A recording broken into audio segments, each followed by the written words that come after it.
Hello, everyone. My name is Tony Jones. I am the Deputy Cultural Affairs Attaché here in a beautiful Islamabad.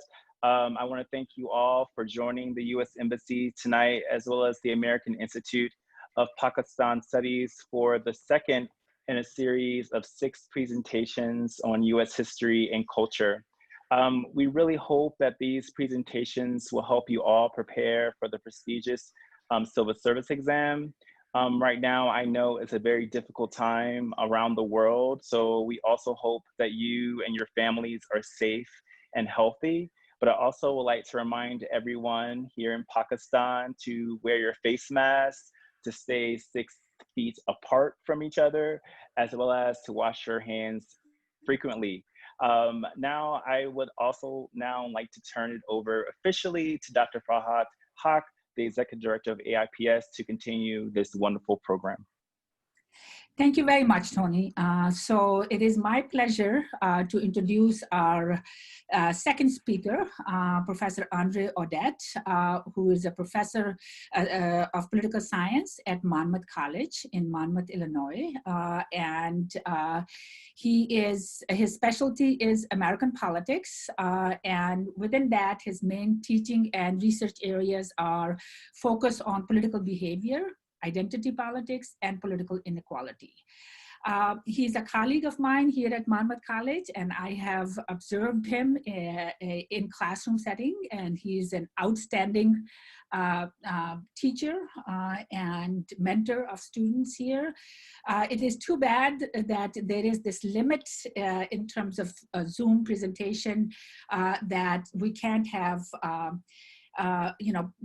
in-person interaction, because you would have really enjoyed his teaching methods. But we will try our best to make the best of this format. And so once again, what I want to remind you is that you can write your questions in the Q&A, and this time around we have made it so that you can look at other participants' questions too, so that you would know what other people are asking. And again, I wish that we could answer everybody's question individually, but that is really not possible with over 200 participants that we're going to have. So what I will try to do is do my best to combine several questions, make sure that we are asking questions that will again make central points of Professor Audette's lectures clearer. And then what we're going to do is share all of your questions with him, and he's already suggested a set of reading and resources, but he might then add something more to it in order to address your questions. So now over to Professor Audette. Well, thank you very much for that very generous introduction, and thank you to all of the organizers of this. I really appreciate the chance to be with you here today. And thanks to all of the participants. I hope that this is some useful information for you moving forward. I'm going to switch over to, and actually, Farhat, you might need to enable me to screen share.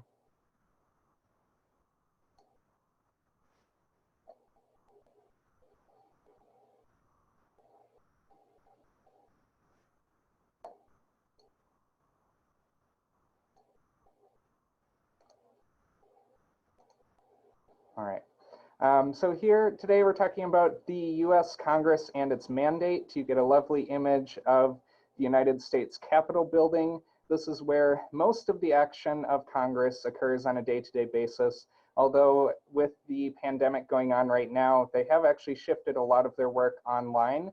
And that is the first time that they've done so, that they've started hosting some of their duties that they normally do on a day-to-day basis online using some of the same technology that we're using right now. So just kind of a fun fact about Congress to begin with. What we're going to cover today, I have a brief outline of 4 things. So we're going to start by talking about the framers of the United States Constitution and some of what they had planned and intended for Congress. We'll talk about the legislative process, how a bill becomes a law, which is the main function of Congress. We'll talk a little bit about the United States Congress today and some of the changes that we've seen both to the legislative process and also to some of the members of Congress and how the demographics of Congress have changed. And we're going to conclude by very briefly returning to the mandate of Congress and what is expected of Congress, what is outlined in the United States Constitution as the duties that they must fulfill as part of the United States government. So we'll start first with the framers of the United States Constitution. And pictured here, you have James Madison, who wrote the United States Constitution, and the building where the Constitution was written. So the framers are always a good starting point for thinking about American government and American history because they outlined a lot of the very important policies and procedures that we follow today. But before we get to the framers of the Constitution, I think it's worth mentioning what we had before we had a Constitution, and that was the Articles of Confederation. And if you've had a chance to view the last presentation, the Articles of Confederation were mentioned briefly in that. I won't cover too much of the same information, but I want to mention what implications that has for Congress and some of their policies today. So the Articles of Confederation established what is known as a unicameral legislature, which meant that there was just one chamber, one house of the legislature, a single Congress. And we will contrast that with a bicameral legislature in just a minute. So there was one Congress that ruled under the Articles of Confederation, and the Articles of Confederation existed mostly to protect states. So within that Congress, each state got a single vote. They had anywhere from 2 to 7 members of the Congress, so the representatives for the states. There were 2 to 7 of them, but they all had to agree on a single vote for each state. And this was important because this was one of the major limitations of the Articles of Confederation, because in order to do some very big jobs like declare war or regulate the economy, you needed 9 of 13 states to go along with the policies that they had set up. And so each state, and these were very different states at the time, had to agree to these policies. Other things that were a little bit less important, that were not up to the level of going to war or regulating the economy, would require a majority vote, so 7 of the 13 states at the time. In order to amend the Articles of Confederation, it would require a unanimous vote of the states. So all 13 states would have to agree to amend the Articles of Confederation. And this was very limiting because it meant that if the United States decided they needed to do something in the best interests of the country, it would have to go through this long, arduous process of trying to get all states to agree on something. So this really set up a very weak central government, but importantly, this emphasized the role of the legislature. So this was really a rule by a Congress that was in charge of the United States government. And this became important when we moved to the United States Constitution and the Constitutional Convention. So the framers of the Constitution, including James Madison, wanted to protect the role of the legislature. And most of the framers of the Constitution agreed that the legislature, the Congress, should be the most important and most powerful part of the government, with checks from other branches of the government, including the executive branch and the judicial branch. There were a number of different plans that arose as the Constitution was being written as to the design of the legislature. The first was the New Jersey plan, and this is sometimes known as the small state plan, because the smaller, less populous states wanted to protect their interests. And so they wanted to do that by maintaining, from the Articles of Confederation, 1 vote per state in a unicameral legislature. They thought that this would best protect the interests of the smaller states who might not be as represented in Congress if we divide it up based on population. Virginia, a large state, didn't want to go with that plan. They represented what is sometimes called the large state plan, which established a bicameral legislature. So in comparison to a unicameral legislature that has just one chamber, one Congress, a bicameral legislature splits it up into two houses, which is what the United States uses today, and I believe what Pakistan uses as well. So the bicameral legislature would be divided up based on the population of the state in both houses. And so this would protect a majority of people in the United States, but the smaller states feared that because they had fewer people, they would be less well represented in the legislature. So what we end up with is known as the Connecticut Compromise, where it took elements of both of these plans in order to establish what we have today in the Congress, a bicameral legislature divided into two different chambers, the House of Representatives and the Senate, where the House of Representatives, the representatives are chosen based on the population of every state. Every state gets at least one representative, but the larger states will have more representatives. States like California and New York, which have large populations, they have a lot more representatives. States like Wyoming and Alaska, which have very small populations, they only get one representative or fewer representatives. The Senate, on the other hand, is equally divided by state. So each state in the United States gets two representatives in the Senate, in the upper chamber. And so it took elements of the New Jersey plan and the Virginia plan and combined them into what we have today. So Article 1 of the United States Constitution, which outlines the legislature, it's the longest part of the Constitution because the framers really wanted to spell out in detail what the legislature would look like. And so this is what they spelled out for who would be allowed to represent the United States people in either the House of Representatives or the Senate. To be a member of the House of Representatives, one has to be elected every 2 years, so they're relatively short terms in the legislature. You have to be 25 years old, you have to have been a citizen for 7 years of the United States, and you have to live in the state that you are representing. The House of Representatives has some unique powers that only the House can do, some powers that the framers gave to the House, and that includes initiating articles of impeachment against a variety of different public officials. Any bills that will raise taxes must start in the House of Representatives, and in the event of a tie vote when we are electing the president, the House of Representatives gets to break that tie and choose the president. So those would be the three unique powers of the House of Representatives. The Senate, on the other hand, is elected every 6 years, and so they have longer terms, and only a third of the Senate is elected at a time. So we get some change, but we also have a lot of the Senate staying the same at any given point. Unlike the House of Representatives, where theoretically the entire House could be changed in a 2-year time span.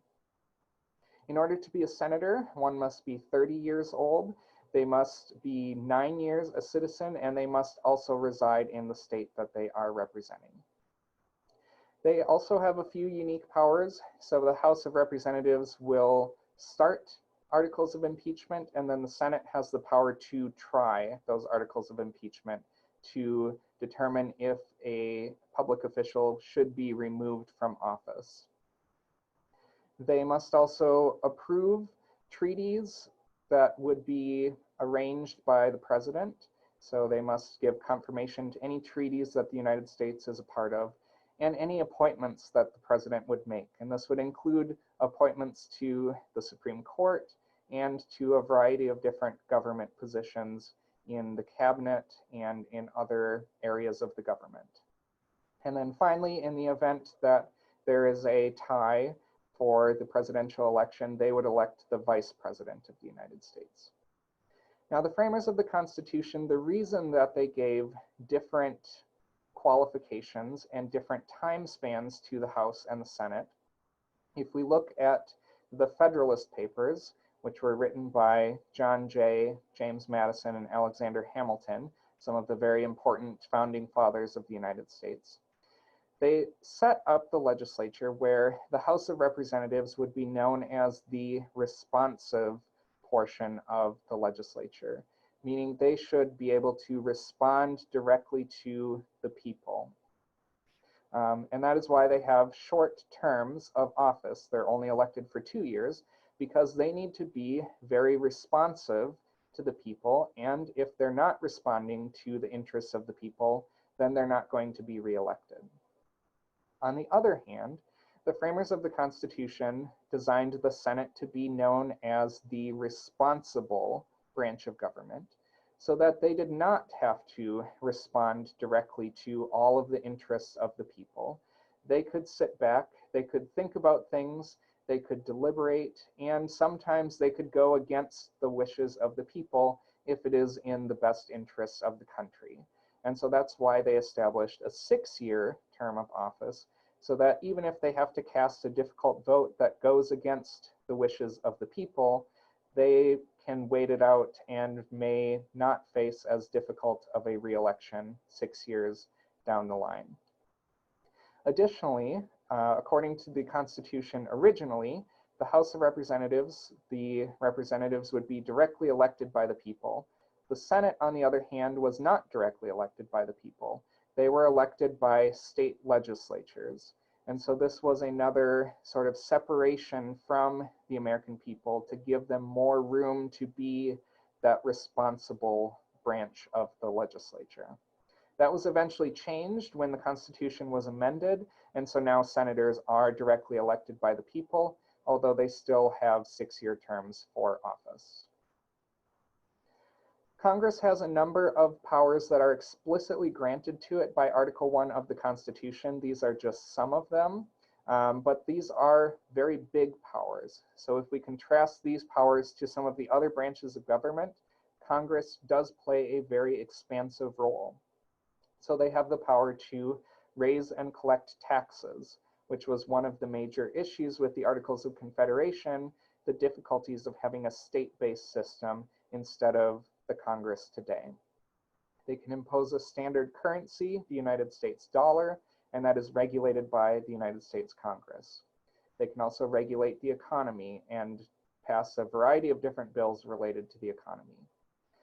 Congress is technically the only branch of government that can declare war under Article 1 powers. Now, this is kind of tricky, and there's been a lot of debate about who actually has the power to declare war. The United States has not technically been in a war since World War II in the 1940s. That was the last time that Congress officially declared war. Now, of course, the United States has been involved in military conflicts around the world since then, but that has mostly been under the direction of the president. And so this is an area of the Constitution that there is a lot of friction among the different branches of government. Finally, Congress also has the ability to raise and support the military. Now, there's another feature of the Constitution in Article 1 that is very important, and that is known sometimes as the elastic clause. And so the visual representation that we have here is a rubber band that is being stretched.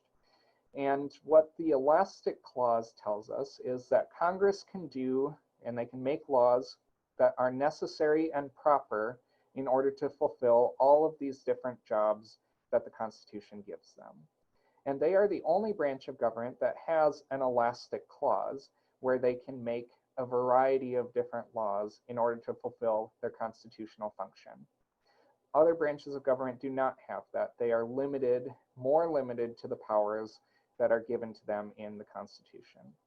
So the framers of the Constitution had an expansive vision for the powers that Congress was supposed to have. And over time, those powers have fluctuated a little bit. We've had more powerful Congresses, we've had less powerful Congresses. But if we look strictly at the Constitution, the Congress, the legislature, is supposed to have the most power and to be one of the central branches of government with checks and balances from the judicial branch and the executive branch. The Constitution and later developments have outlined some important leadership positions for Congress, and this is going to become more important when we start looking at the legislative process and how a bill becomes a law. So in the House of Representatives, the Speaker of the House is widely viewed as the most powerful position in the House of Representatives, and they are supported by members of their political party, the Majority Leader and the Majority Whip. Their job in the leadership role is to try to get people to vote for the policy positions of their political party. There is also an opposition party led by a Minority Leader and a Minority Whip. The current Speaker of the House is pictured here, Representative Nancy Pelosi. The Senate has a similar sort of structure with a few technical additions. So the Vice President of the United States technically is the head of the Senate, although for most practical day-to-day operations, they don't have a whole lot to do with the Senate. There's also a President pro tem, and they lead more of the day-to-day operations. They fill in when the Vice President is not available. But the position in the Senate that is often regarded as the most powerful is the Majority Leader of the Senate. And so we have pictured here Senator Mitch McConnell, who is the current Senate Majority Leader. And of course, there's an opposition leadership in the Minority Leader and the Minority Whip. So these leadership positions will become important as we move into the legislative process, which is what we're going to do right now. So we're going to shift gears a little bit and start thinking about how a bill becomes a law. And this is one of the most important functions of the United States Congress. So the legislative process is very complicated, and I've diagrammed it all out here. And what's actually most important here is not necessarily all of the little bubbles, although we will get to each of those individually, but the fact that it is such a long and complicated process. So this is sometimes known as the legislative obstacle course, because in order for a bill to become a law, it has to go through each one of these bubbles, and that is a very long and difficult process. And when we look back at what the framers of the Constitution designed for the Congress, this relates to the elements of being responsive to the people and being responsible to think about legislation and do what is in the best interests of the country. Each of the bubbles in this legislative process is known as a veto point, or sometimes colloquially as a choke point, because each one of these bubbles is a stage where legislation can go to die, where it can be ended or terminated. The language that we use in studying Congress is that's where legislation goes to die, where it ends. So we're going to walk through each of these very briefly to give you a sense of how a bill becomes a law. And the very beginning bubbles would be that the legislation must be introduced in either the House of Representatives or the Senate, and it can be introduced in either. The only minor difference between the two is in order to introduce a bill in the House of Representatives, you have to write it all out and place it in a wooden box known as the hopper. In order to introduce a bill in the Senate, you just have to let the Senate clerk know that you're introducing a bill, and then you do so on the Senate floor. So the Senate kind of gets the short end of the stick because they don't have the fun wooden box known as the hopper. But it's a pretty easy process to introduce legislation, and this is evident in the fact that in the 115th Congress, which was the most recently completed Congress, gone from 2017 to 2019, and that reflects the 2-year term of the House of Representatives, there were over 13,000 different bills that were introduced in either the House or the Senate. That is a very massive amount of legislation. And if the United States passed 13,000 different laws every single 2-year Congress, that would be a large number of laws. And so we do not do that. And that's the reason for the legislative obstacle course, because each piece of legislation, all 13,556 of them, have to go through each one of those bubbles within a 2-year time span. If it doesn't make it through in 2 years, then it's dead and it needs to start all over again. This process, by the way, there is a fun little video that has been produced in the 1970s about how a bill becomes a law. It's on one of the recommended videos that I sent. So I encourage you to take a look at that. That's something that most children who learn about Congress and how a bill becomes a law, they watch this video in class. It's got music to it, and it's got our friend Bill, who is pictured down here, how a bill becomes a law. So I encourage you to take a look at that short video for an overview of this process. Just a reminder that there are the two chambers because we have a bicameral legislature. So we have the House of Representatives, which has 435 different members. And their process is very majoritarian. It requires a majority of the House to do just about anything. They have very strict rules that they have to follow, and we're going to talk about that in just a little bit.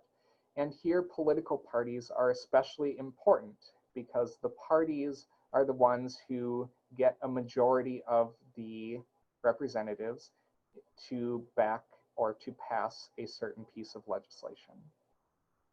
The Senate, the responsible branch of government, is less majoritarian. They have 100 members, and so single senators are a little bit more important here because there are fewer of them, because they are around longer, they have more sway in the legislative process. There are fewer rules in the Senate, and so those individual senators can use those rules or lack of rules in order to make their voice heard, much more so than in the House of Representatives. The next stage in the process is the committee stage. So all of those pieces, 13,000 pieces of legislation, after they're introduced, immediately go to one of the many committees that both the Congress and the Senate have. And then often those are sent to subcommittees. So for example, if it has to do with economic legislation, it's probably going to go to one of the committees that are formed to regulate finances. So it might go to the Senate Finance Committee, and then they might send it to one of their subcommittees. So we have all of these committees, and they are tasked with looking at all of these 13,000 pieces of legislation, and their primary task is to kill legislation, to end most of those 13,000 different bills. Indeed, in that last Congress, this is where 85% of all of those 13,000 bills ended. So only 2,000 bills made it past the committee stage, 2,082. And so those 2,082 bills go through a process in committee where there are hearings, they listen to experts who might have some information about those bills, they hold investigations to try to determine the effect of those bills, and they engage in what are called markups, where they change those pieces of legislation. They might add new things to it. They might change dollar amounts for how much money we're spending. They might revise the goals of the bill, and even after it goes through this process, they may try to kill or end that legislation. The purpose of the committees is to use the specialized knowledge that members of Congress might have. So among the 100 senators, you might have some who are more knowledgeable in areas of foreign affairs. You might have some who are more knowledgeable in terms of the economy. And so those senators will be on these important committees and will provide their input at this time. The committee process is stronger in the House of Representatives because it is a larger body and because individual representatives have less of a say in this process. So the committees are very important in the House of Representatives, very important in the Senate too, but a little bit less so. In the House of Representatives, there is a unique stage.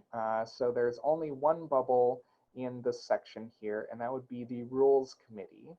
And the Rules Committee exists only in the House of Representatives. And it is essentially a way for the majority party, or the Speaker of the House, to try to enact legislation that they want to see enacted. And so the Rules Committee essentially sets up the rules for debate, for how long the bill can be debated. Are we going to debate it for 0 minutes? Are we going to spend no time debating the bill and go immediately to a vote? Or are we going to spend 20 hours debating the bill? They might talk about the number of amendments that can be added to it, if any. So once it gets out of the committee stage and gets to the Rules Committee, they can determine, is this legislation going to continue being changed or not? And they can also discuss the types of amendments that will be added. And this is important because sometimes the Rules Committee, if a piece of legislation gets out of the committee stage and the majority party does not like it, they can use these rules to try to kill the legislation. So they have what is known as a poison pill amendment, which would be an amendment that you add to the piece of legislation that no one wants to vote for in order to try to kill that bill, to make sure that it does not go forward through the legislative obstacle course. So essentially the Rules Committee is a way for the political party to enact their legislation. So whoever holds the majority of seats in the House of Representatives gets to influence this process a little bit more. After that, the full House and the full Senate get to debate and vote on these different pieces of legislation. And only about 6% of all bills, about 867 in the last Congress, got a floor vote in one of these chambers. So we've gone from 13,000 different bills at the very beginning down to fewer than 1,000 that are actually being voted on in a single chamber. About 6% of the legislation that makes it to this point were also what are known as resolutions that do not have the full force of law. These are not laws. And so just an example of this from the most recent Congress, a resolution designating November 3rd, 2018 as National Bison Day. So basically a formal holiday of sorts that they are establishing to try to recognize bison in the United States. So these are not necessarily the critical pieces of legislation that we might expect to see Congress working on. But about 6%, those 867, are a little bit more like the legislation that you might expect to see on topics like immigration, healthcare, whether or not the United States goes to war.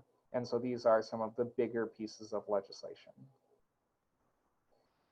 In the United States House of Representatives, they follow the rules that are set forth by the Rules Committee. So the amount of time that they can spend debating legislation, the types of amendments that might be offered. In the Senate, they have, again, looser rules.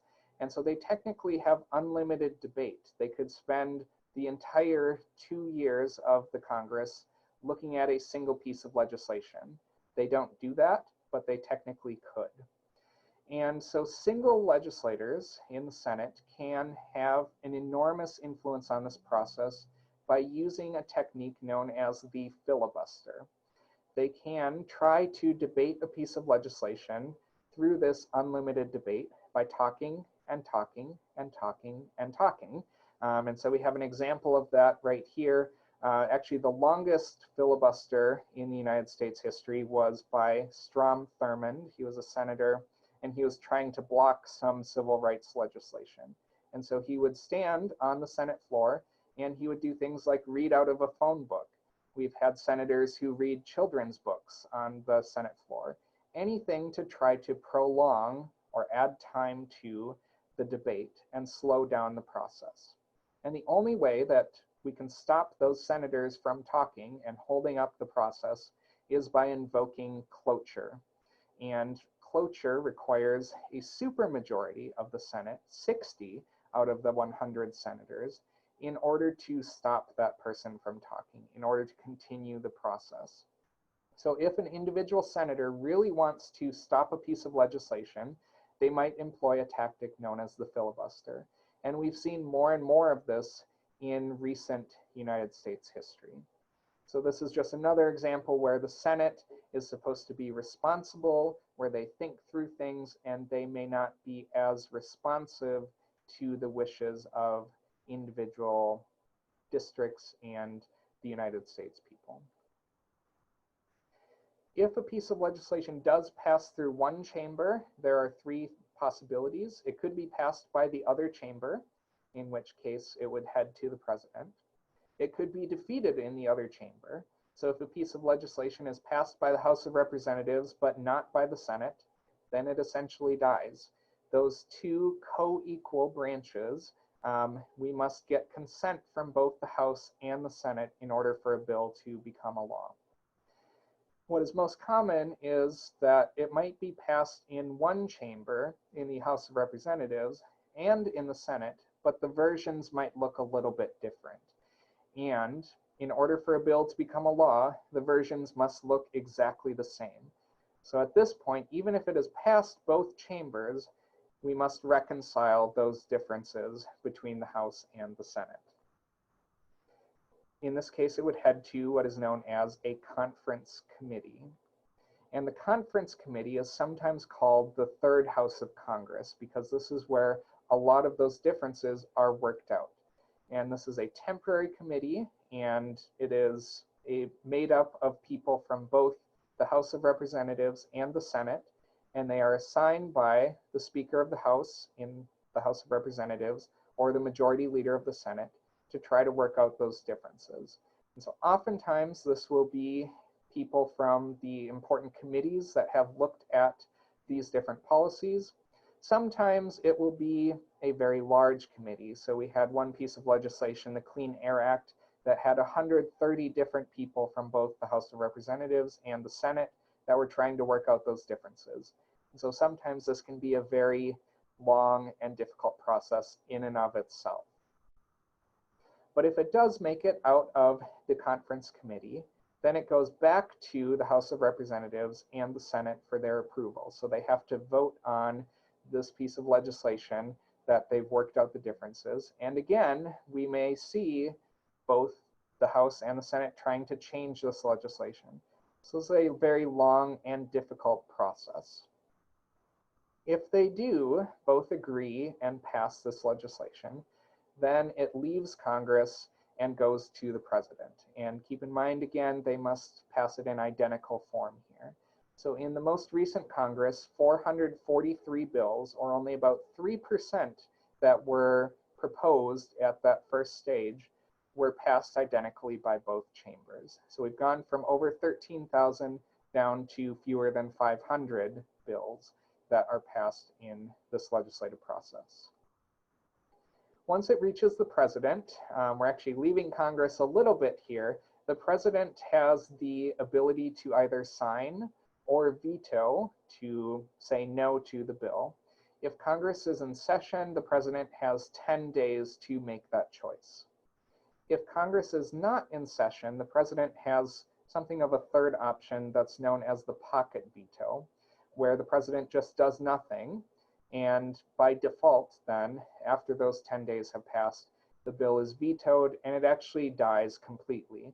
And Congress would have to start over at the very beginning of the legislative obstacle course in order to try to pass that legislation again against the vote of the president. So again, the president can either sign or veto the legislation.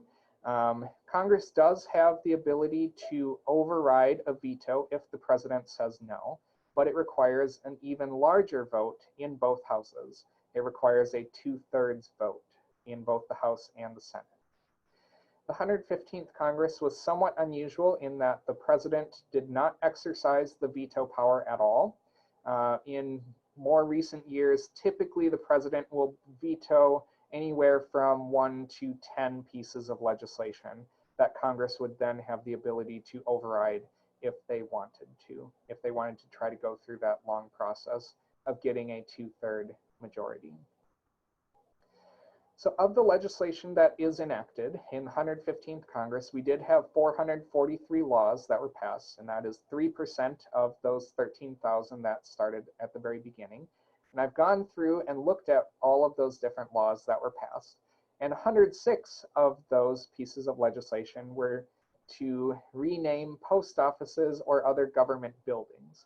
So again, even the legislation that is passed does not necessarily have a major effect on American society. most pieces of legislation actually do not overhaul our immigration system, do not send us to war, do not completely change our economy. Most of the laws that are passed are to rename post offices, or the example here, to set a new date for energy conservation standards for ceiling fans. So these are not the big pieces of legislation. Really, we only see a handful of pieces of legislation, maybe 1 to 5 big pieces of legislation in a given 2-year span that really fundamentally alter some of the big issues in American politics. And that is by design. So if we look back on the effect that this has on Congress's mandate, Congress is not designed to be a very productive branch of government. They're not designed to pass all this legislation that we start with in a given 2-year span. There are lots of different veto points. It is supposed to be responsible and sometimes to protect against the preferences of a majority of the country. Some people would argue that it does this too much and we should be more responsive. But Congress is designed to sometimes take the interests of the American people and refine them a little bit and not always go with what the American people say. It maintains the status quo a lot. We stick with legislation that we already have and just tweak it a little bit, change it slightly. There's also a lot of different points where the American people can become involved in this process, or other groups might become involved. So for example, when we're in the committee stage, we have experts who might be testifying on all of this legislation, and they can try to influence this process. And this is the point where Congress is also designed to be responsive to the public, and the public is supposed to have a voice in this process, even if in the end that legislation does not always get passed. Now, this process that I just walked you through is the way that is supposed to work and the way that is outlined in the Constitution and developed over the course of American history. But this is not always the process that we use, and sometimes Congress may choose to use a different process. And so this is known in the scholarly literature as unorthodox lawmaking. So Congress is more and more frequently breaking its procedures and following one of these other paths instead. And I'm not going to go through each of these for the sake of time. I'm happy to discuss this a little bit more in some of the questions if you would like to know more about this. But for example, the House of Representatives might decide this piece of legislation that's being introduced can completely skip over the committee process. And again, that's important because the committees are where legislation goes to die. And so if we skip over that, that piece of legislation has a much greater chance of being passed into law. And that is entirely up to the Speaker of the House and the political party that is in power there, or the Majority Leader of the Senate and the political party that is in power there. And so they may choose to change the rules for how a bill becomes a law. Moving forward, I wanted to give just a brief overview of the US Congress today and some of the challenges and some of the changes that we've seen in Congress. And one of those big changes has to do with the diversity of Congress. When the Constitution was first passed, most states had laws restricting those who hold office to white males who owned land, so rich white males. And that has significantly changed over time. So we see a lot more diversity in terms of racial and ethnic representation in Congress, and that is in both the House and the Senate. So the 116th Congress has a great deal of diversity when we're looking at differences based on race and ethnicity. We've also seen a larger number of women who are elected to Congress. The United States does not have a quota system, so we rely entirely on who the American people are going to elect, and we've seen the American people electing more and more women to Congress. There's also some diversity when it comes to religion. Most representatives are from the Christian faith, although we have seen in recent years more and more coming from different religious backgrounds. and even diversity within the Christian faith as well. And that is true in both the House and the Senate. But most importantly, the point that most people look at in both the House and the Senate, and should be clear why at this point, is which political party controls the House or the Senate. And currently in the United States, the House of Representatives is controlled by the Democratic Party, and the Senate is controlled by the Republican Party. So we are in an era of what is known as divided government, where we have two political parties that control these two different branches of the legislature in our bicameral legislature. And this is important because over time, this is just a visual representation of Congress. The blue dots would be the Democrats and the red dots would be the Republicans. And I can talk more about the specific details of this if you're interested, but we've seen the Democratic Party and the Republican Party in Congress moving further and further apart, where they're not really working with each other quite as much. They're not really trying to engage in as much compromise as they have done in the past. And so one of the big challenges for Congress today is that the American people largely disapprove of the job that Congress is doing. And there are a lot of different factors that go into this, but perhaps one of them is this lack of compromise that we sometimes see across Republicans and Democrats in Congress. So I pulled this just a few days ago. The current numbers, about a quarter of the United States population approves of the job that the Congress is doing, and about 65% disapprove of the job that Congress is doing. So that leads us back to the concluding point of the mandate of Congress. Because if Congress is not living up to the job that it's supposed to be doing, that the American people suspect it's supposed to be doing, what actually is the job of Congress? And so I'm going to conclude by just returning to the United States Constitution and the mandate that is given to Congress. So one of the jobs of Congress is to be deliberative, to talk through legislation and investigate it. And so again, this legislative process is meant to be slow and meant to take a long time. And sometimes that's frustrating to the American people when they want to see legislation pass. And so this may be one of the reasons that the American people dislike Congress, is actually because of its mandate to be slow and to be deliberative. Of course, Congress's job is to make laws. They are supposed to pass legislation, but they are not alone in doing this. So we even saw in the legislative obstacle course, the president has a say in this. The executive branch is supposed to enforce those laws, and they don't always do that evenly. And the judicial branch is supposed to interpret those laws. And so sometimes acts of Congress are overturned by the United States Supreme Court. And so again, this can be frustrating to the American people at points, but this is by design. This is what the Constitution lays out for the Congress. Ultimately, though, Congress's job is to represent the people, and it does so by being responsive to what the people want and responsible to try to take what the people want and to use it to pass legislation that is good for the country. And Congress itself reflects some of the very strengths and weaknesses that we see in the American people. So the fact that we are divided based on political parties may reflect the fact that the American people are also divided based on political parties. Congress is becoming more and more diverse as the United States is also becoming more and more diverse. So some scholars of Congress have suggested that even though people have low opinions of Congress, it's because Congress is still living up to the mandate that is given to it in the United States Constitution. So to sum all of this up, to look at the mandate of Congress, Congress is supposed to have this slow, deliberative process. It is supposed to make laws that are in the best interest of the American people, but it must do so carefully and to think through this long process and to work its way through that legislative obstacle course.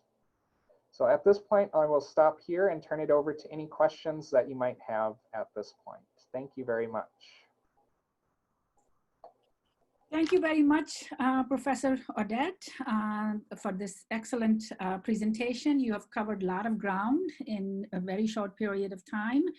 We have already a series of questions. Some of them, I think, just very quickly, I'll go through because they can, so just starting with the very first question, which is about the two chambers of the Congress, and do they have equal power in terms of legislation? Some of it you may have discussed already in your presentation, but if you could just make it a little bit more, say a little bit more about that. Yes, so that's a good point. They do have equal power in terms of proposing and passing legislation.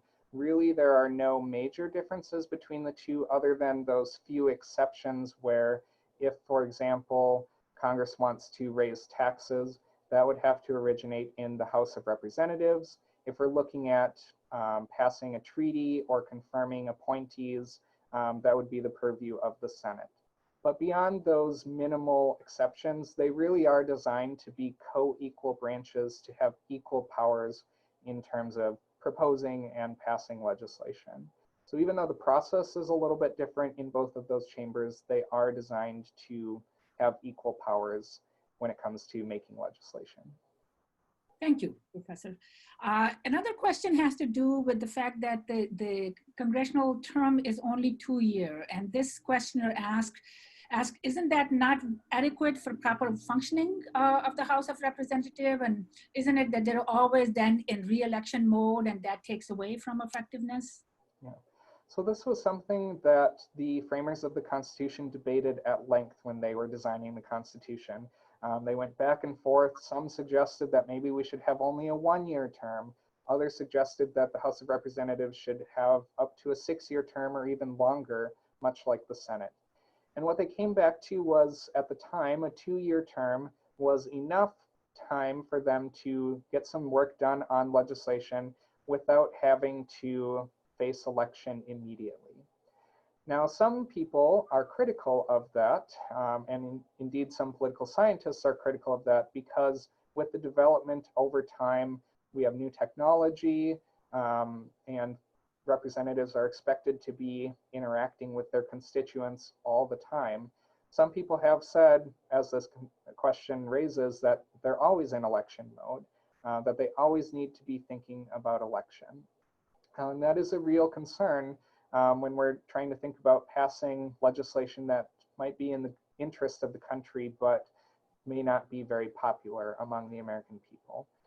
So I think that is a legitimate critique of the 2-year term. That would be why the framers of the Constitution decided on the 6-year term for the Senate. But I guess that's the best answer I have at this point, is that is a fair critique. Right.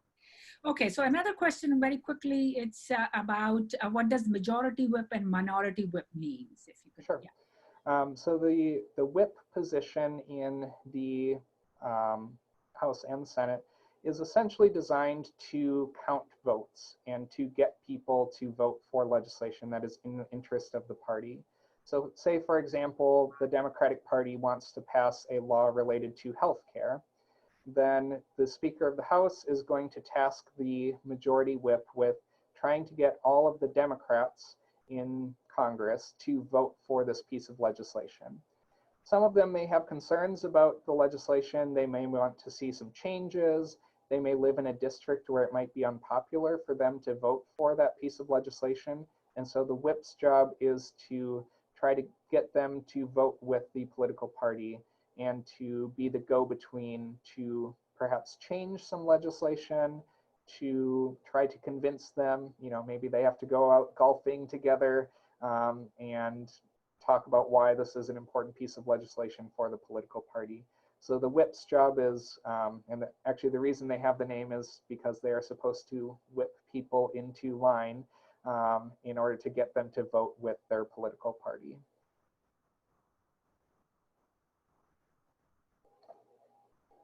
Okay, so another set of questions have to do with what you said is in some ways mandate of the Congress, which is that it's supposed to be slow and deliberative body. So they're wondering what happens for things that of urgent consideration. So there are, for example, there's a major breakdown of the economy, for example, or there is a big issue with international conflict or something. So how does Congress respond to those things, those urgent considerations? Yeah, and it really does depend on the crisis that we might be facing. And I can use two contrasting examples to make that point. So after the September 11th attacks on the United States, Congress responded very quickly to pass some legislation, even within a couple days after September 11th. So they acted very quickly, and they put aside some of those normal procedures for having to be slow and deliberative.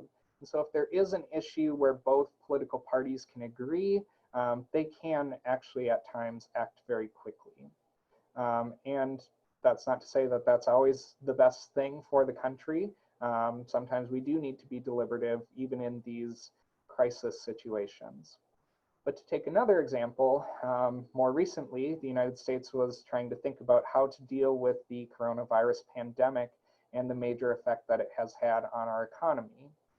And there were a lot of different proposals put into place. Maybe the government should be sending money to the American people to make sure that they can pay for food and other basic necessities that they might need.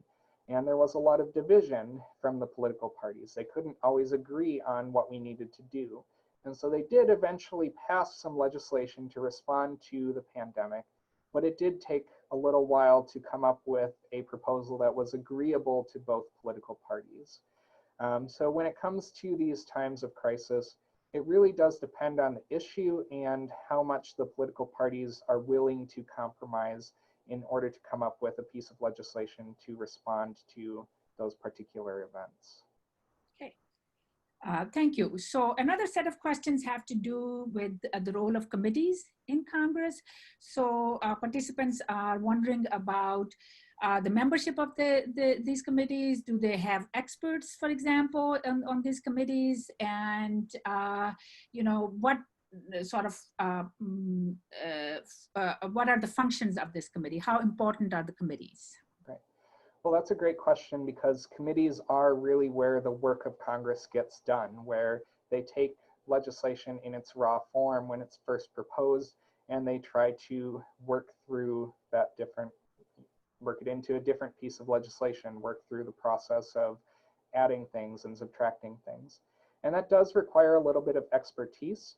So the committee structure is designed so there are committees on a whole different variety of issues. They have committees on every different part of the economy, whether it's the stock market or healthcare. They have issues on foreign affairs related to the military or to foreign policy, to looking at different treaties. And so there are lots of different committees to deal with every single different issue that might face the Congress. And typically how people are assigned to those committees is based on their political party. The political party assigns people to those different committees based on how long they've been in Congress, what their preference is for serving on a committee, and oftentimes they will take into account any specialized knowledge or information that they might have that would serve them well in that committee. So as an example, where I live, it's a very rural area. There's a lot of agriculture and farming that goes on here. And so our member of Congress serves on committees related to agriculture because she has some specialized expertise. That's something that is important to her constituents. And so that was taken into account when she was given her committee assignments. It's also important to note that members of Congress oftentimes serve on multiple committees. So they may not be on just one, but they might play a supporting role on a variety of different committees. But again, committees really are where Congress does the hard work of making legislation and making sure that it's good legislation. Okay, thank you. So I think there's a series of questions about the whole notion of checks and balances. And so particularly, for example, one question here asks, is there anything in terms of checking the power of Congress that the judiciary can do in terms of judicial review? And also the relationship between the executive branch and the legislative branch. What are some of the checks and balances there? And that's a great question. That's a really important feature of the American Constitution, is that no single branch of government is supposed to have all the power in any single area. So one way that the Supreme Court can check the Congress, the judicial branch could check the Congress, is through exercising judicial review. It is possible for the Supreme Court to overturn a piece of legislation that Congress has passed, and they have done so. Oftentimes, the Supreme Court hesitates a little bit if it's going to be a major change, but if Congress were to pass a piece of legislation that directly went against the Constitution, the Supreme Court will overturn that. The president can check the powers of Congress through the veto, for example. So even if Congress does pass some legislation, the president can say no to it. The president can take legislation that Congress has passed and enforce it in different ways. So for example, if Congress passes a piece of environmental legislation, the president may choose to allocate resources to enforce that law a little bit differently. So this is part of the very complicated interplay across the three branches of government. Originally, the framers of the Constitution did intend to place a lot of power in the hands of Congress, but they did want to make sure that Congress did not have all the power, that we would not be ruled purely by a legislative branch as we were under the Articles of Confederation. So there are these checks and balances that are built into the system to check the powers of Congress. Thank you. There's a question about elastic clause, and how does the elastic clause impact the role of the Congress, and is that a loophole? That's the question. That's what the questionnaire is asking. Yeah. Some people have interpreted it as a loophole, and this is actually the part of the Constitution that Congress has used in order to expand its powers significantly. So at the very start of the United States, Congress did not play a very active role in regulating the United States economy, but over time they have interpreted the elastic clause to give them expansive power to do things like change our healthcare system, or to regulate businesses, to establish a national bank. And so the elastic clause really does give Congress a wide variety of powers. The one caveat to this, or the one exception, is that it's really only applies to the powers that Congress already has under the Constitution. So the elastic clause gives them expansive power to create laws related to the economy or to the military. But if there was a power that Congress wanted to claim that was not in the Constitution, so say, for example, they wanted the power of judicial review that is typically given to the judicial branch, the elastic clause would not give them the power to do that, because that is not a power delegated to them under the Constitution. So in some ways, it does serve as a loophole or a catch-all for Congress to justify their action, but there are some limitations on that where they're not going to start usurping the powers of these other branches of government. Okay, thank you. Quickly, I think with they're asked, one of the participant is asking if it is possible to initiate budget in Senate, and what is the role of Senate in budgetary process? Mm-hmm. So budgetary issues can go through the Senate if they are not trying to raise taxes. So the Senate does get involved in economic issues.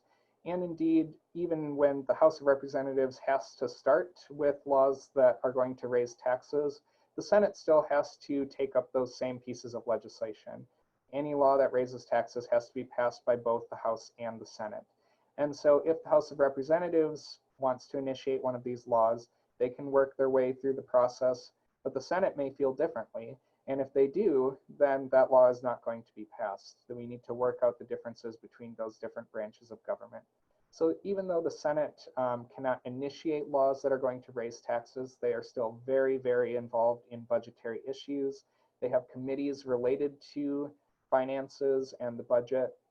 And so the Senate is very much involved in budgetary issues as well.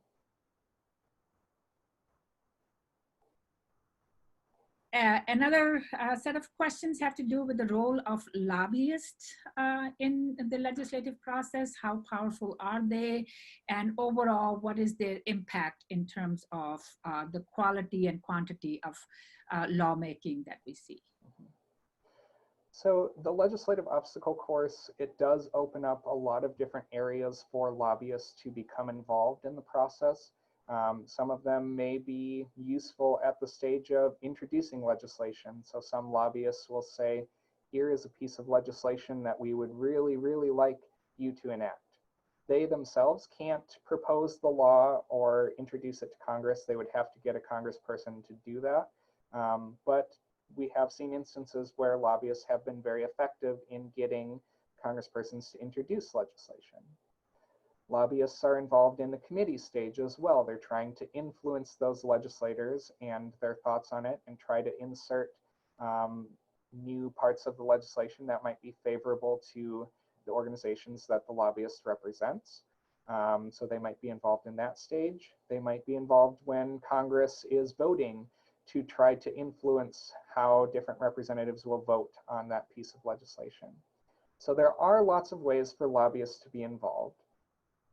And oftentimes, at least when the American public's perception is that this is a very unethical backroom sort of deal that they're making, and that's not always the case. There are a number of lobbyists that are very helpful and effective in providing expertise that members of Congress might not have. So even though the committee stage does require members of Congress to develop some expertise, they can't know everything.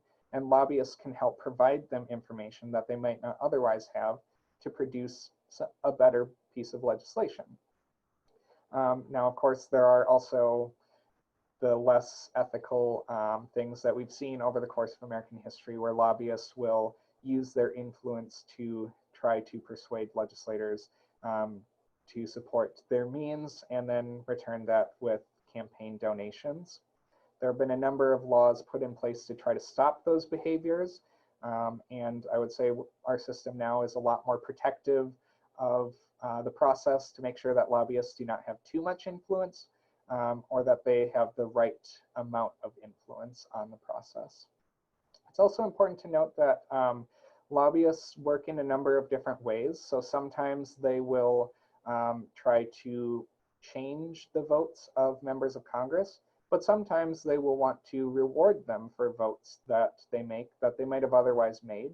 And so they just want to support that member of Congress and make sure that they're reelected so that they can continue making votes that are favorable to that particular lobbyist and their organization. So there are lots of different tactics that lobbyists use.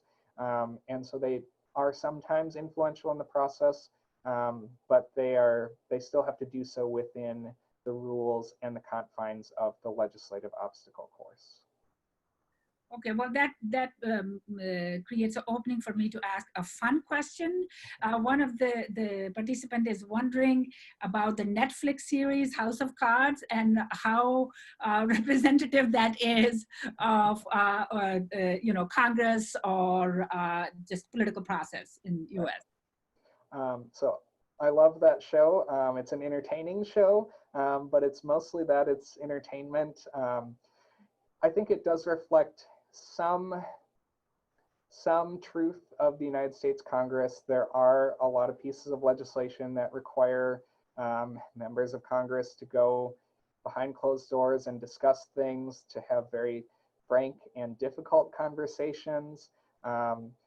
But there are a lot of entertainment liberties that are taken in House of Cards. You know, we don't have members of Congress who are pushing journalists in front of trains at least most of the time, we don't have presidents that are doing all of the backroom deals that Frank Underwood had made in that series. So there are some small truths to it, but it remains an entertainment show more so than a documentary about the process. Yes, thank you. So another set of questions have to do with the comparison between US Congress and British Parliament, because the Pakistani political system, for example, is more on the Westminster framework, and so the parliament in Pakistan works differently than the US Congress. And so I guess if you could just briefly draw some comparison between the two in terms of which one is maybe more powerful, what are some of the limitations in comparison? Yeah. So a couple of different ways that we can compare the two, and I'll compare mostly to the British system. There are parliamentary systems around the world that use other styles, or they kind of combine different elements, but I'll talk mostly about the British system. So one of the big differences between the United States Congress and the British Parliament is the British Parliament would have a prime minister, and that is someone who comes out of the legislature and is kind of the leader of the British government through the legislature. And the comparison would probably be mostly apt between the prime minister and the president of the United States. And so one big difference is that in the United States, we separate out those powers between the executive branch and the legislative branch. So the prime minister in Britain is a lot more tied to the legislative process. Another big difference is that our Congress is divided into districts. So each member of Congress represents a person from a particular district, or if in the case of the Senate, a state. Whereas in the British Parliament, oftentimes they're representing the country as a whole in parliamentary systems. And so that might be one difference, is that we are a little bit more tied to geography through our congressional presidential system of government. The last point that I'll make is in parliamentary systems, we often see a little bit more power given to the political party that holds power. In the United States Congress, even though parties are very powerful and a party that controls the Congress will have a lot of power, they still have other concerns related to their districts and related to individual members of Congress. Are they going to vote with their party or not? And so I would say in parliamentary systems, political parties tend to have a little bit more power than in the American political system. So speaking of political parties, I think there are a couple of questions about why is it that there are only two main political parties in the US, and then how does party affiliation work out in Congress? Particularly, they're wondering in a Senate, for example, if the party affiliation is not that central, then why is it, what difference does it make that Senate is controlled by the Republicans currently, for example? So the question of why we have two political parties actually relates to what we were just talking about. And I think it is very much the case that because our members of Congress are elected in districts rather than from a list, as is the case in most parliamentary systems, we therefore have a two-party system because the person who gets the most votes in the district wins, and the person who does not get the most votes loses. They get nothing. There's no backup prize for coming in second place. Whereas in a parliamentary system, a lot of it is based on the percentage of the vote that each political party earns. So if we look, for example, at the German system, they have a variety of different political parties. They have a social democratic party, a Christian democratic party, a Green party.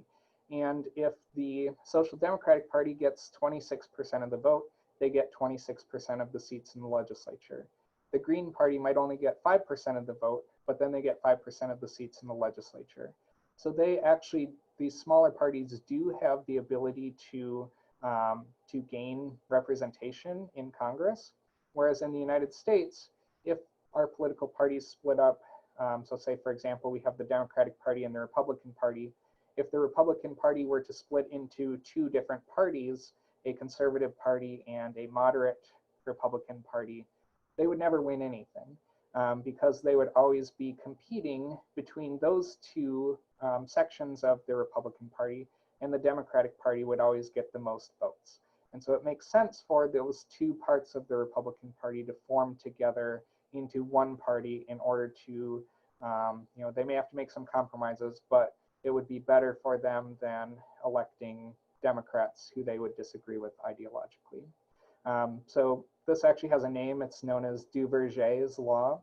Duverger was a French sociologist who said that in single-member district plurality systems, or the winner-take-all system that we have in the United States, they will have two political parties generally, two major political parties, and parliamentary systems where they're electing people from a list, that they will have multiple political parties. In terms of what this means in the Congress, political parties are very important because they help people get elected. So even in the Senate, where one senator may have more of a sway, they are still pretty devoted to their political parties because the parties are the ones who give them resources to help make sure that they are reelected the next time they face election. There are some differences that people have with their political parties. I can think of individual senators who might be willing to go against their political parties every now and then, but then the political party they might fall out of favor with their political party, and so they might lose access to a lot of the resources. And so that's the fact that they do have to run for re-election so frequently does give them an incentive to try to work with their political party more frequently. Another resource that I'll mention too is because committees are assigned by political parties, if they go against their political party too much, they may lose access to some of the committees that they want to be on, that they want to use their expertise to be a part of. So political parties are still pretty important, even in the Senate and its looser rule system. Thank you. So another set of questions have to do with representation in Congress. One of the question here wonders, what's the age breakdown? And if it's mostly older people, then how do the younger people's voices get represented in the political process and in Congress? There's also a question of women's representation. Just to clarify, there is no quota for women in, unlike Pakistani legislature where there is a quota for women, and so how have women fared in terms of being elected to both the House and the Senate? Mm-hmm. So it is true that our representatives in Congress are disproportionately male. They're disproportionately white, and they are disproportionately older. So the stereotype is true that those are the types of people who are still most likely to be elected to Congress. That is starting to change a little bit. We have seen a number of younger people who've been elected to Congress even in the last couple of years. As the graph showed in the presentation, more women are being elected to Congress now, and I think there's more of a propensity among the American public to try to elect more women and people of a more diverse background to Congress, although the fact remains that we are still largely represented by older white males. One way that people can still be represented in the process is through political parties. And so one of the smaller advantages of having a two-party system is that, say, for example, the representative is a Republican, then everybody who would support the Republican Party can still gain some representation through that elected official. They may not have all of the same policy positions. They may not have the same demographic background, but they might have a similar ideology. And so they can gain some representation that way. When we talk about representation, there's a couple of different ways that we can talk about it. So one would be through substantive representation, and this has to do with policy. So being represented in your policy ideals. And that's something that people can get through representatives who might be a different gender or a different racial background than them. The other type of representation is descriptive representation, and here's where we're talking about demographics. So if you are a woman, do you have a female member of Congress representing you, or do you have women in Congress at all representing you? And descriptive representation is a little bit harder to achieve, and is something that the United States has not really achieved in a lot of different ways. So we kind of fall back on substantive representation and some of the ideological representation that is a little bit easier to match up with, given that we have two political parties. Okay, thank you very much. So one question I think that's is about, can a Muslim become a president of the United States? Yes, the answer is yes. We actually have it written into our Constitution that there can be no religious test for a member of Congress or for a president or any elected official. We cannot choose or exclude anyone based on their religion. There are still some questions about whether a Muslim could be elected by the American people. There are some unfortunate segments of the population where people do still hold some discriminatory attitudes. But based on some of the polls that we've seen, people are becoming more and more accepting of people of different religious backgrounds. And so I will say, yes, a Muslim could be elected president of the United States, and that could very well happen in our lifetime. Okay, another question is about the role of Tea Party in the US political system. Yeah, so the Tea Party was a small faction of the Republican Party. They represented some very conservative parts of the Republican Party. And so one of the functions that the Tea Party has played is to make the Republican Party more conservative. So we've seen a trend in, especially since 2008, maybe even dating back a little bit earlier, where the Republican Party has started moving more and more to the right, to the conservative side. That has been mirrored in the Democratic Party. They have started moving more to the liberal side, although they have moved a little bit slower if we look at the types of votes that they're taking and the types of people that they're electing. So the Tea Party, they really organized around one of the key pieces of legislation that Congress passed in 2009, which was the Affordable Care Act, a health care law. And the Tea Party was very much opposed to that. And so they mobilized, they were very active, they had protests, and they were successful in moving the Republican Party further to the right and trying to get the party to work against the Affordable Care Act legislation that had been passed by Congress. So that's just sort of the brief overview of the Tea Party.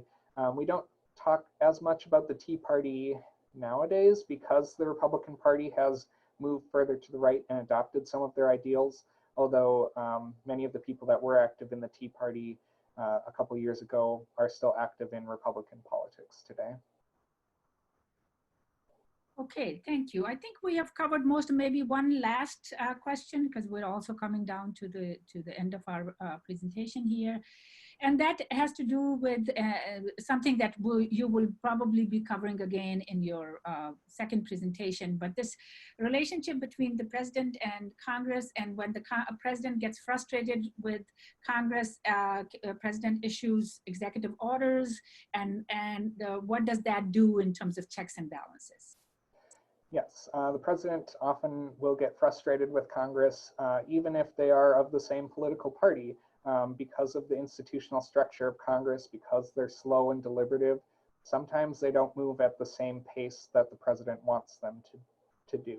So much like Congress engages in unorthodox lawmaking, sometimes presidents will do that, and that would be through the executive orders that were mentioned.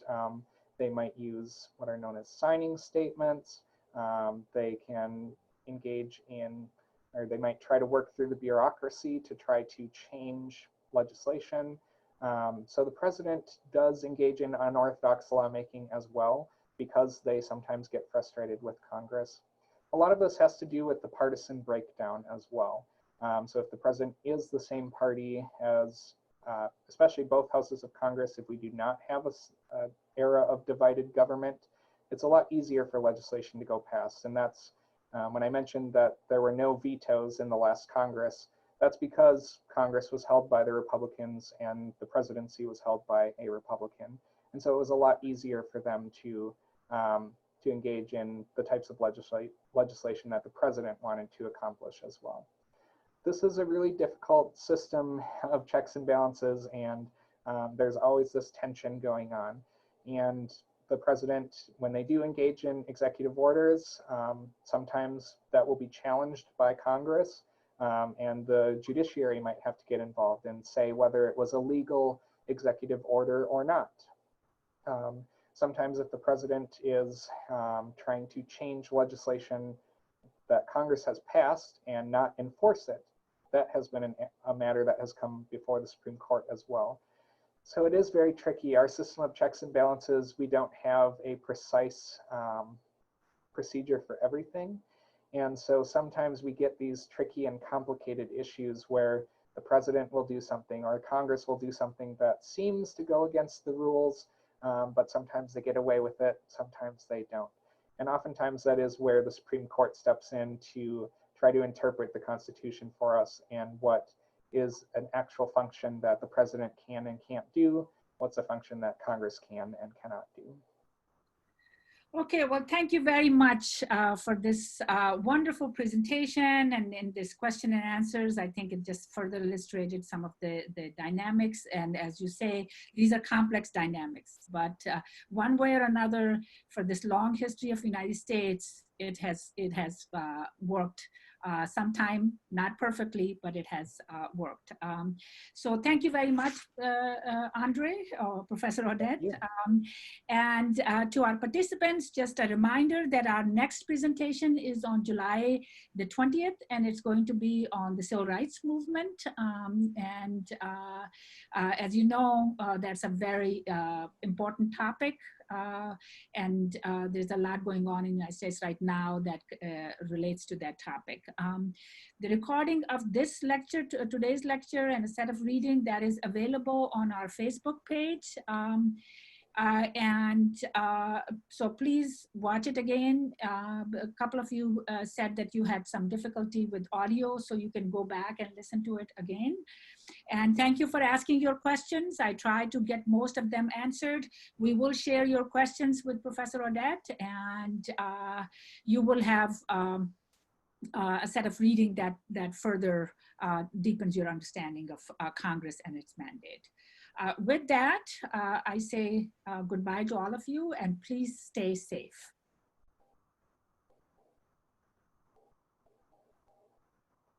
Okay, I think we're done, right? Thank you, Andre. Bye. Thank you. Bye. It was fun. It was fun.